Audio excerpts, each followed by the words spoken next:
Mohammed Suleiman, a Palestinian human rights worker in Gaza, wrote in the Huffington Post during the Israeli assault, quote, "The reality is that if Palestinians stop resisting, Israel won't stop occupying, as its leaders repeatedly affirm. The besieged Jews of the Warsaw Ghetto had a motto to live and die in dignity.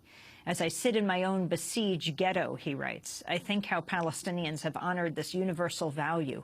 We live in dignity and we die in dignity, refusing to accept subjugation. We're tired of war, but I also can no longer tolerate the return to a deeply unjust status quo. I can no longer agree to live in this open-air prison." Your response to what Mohammed Suleiman wrote? Well, several points again. First, about the Warsaw Ghetto. There's a very interesting debate going on right now in Israel in the Hebrew press as to whether the Warsaw Ghetto uprising was justified. It began with an article, I think by a survivor, who went through many details and argued that the uprising, which was a sort of a rogue element, he said actually seriously endangered the Jews of the surviving Jews in the ghetto and harmed them. Then came responses, and there's a debate about it. But that's exactly the kind of question you want to ask all the time. What's going to be the effect of the action on the victims? It's not a trivial question in the case of the Warsaw Ghetto. Obviously, maybe the Nazis are the extreme in brutality in human history, and you have to surely sympathize and support the ghetto inhabitants and survivors, the victims, of course. But nevertheless, the tactical question arises. This is not and it arises here too all the time if you're serious about concern for the victims. But his general point is accurate, and it's essentially what I was trying to say before.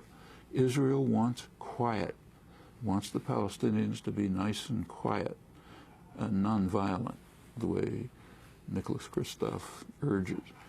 And then what will Israel do? We don't have to guess. It's what they have been doing, and they'll continue as long as there's no resistance to it. What they're doing is, briefly, taking over whatever they want, whatever they see as of value in the West Bank, leaving Palestinians in essentially unviable cantons, pretty much imprisoned, separating the West Bank from Gaza in violation of the solemn commitments of the Oslo Accords, keeping Gaza under siege and on a diet.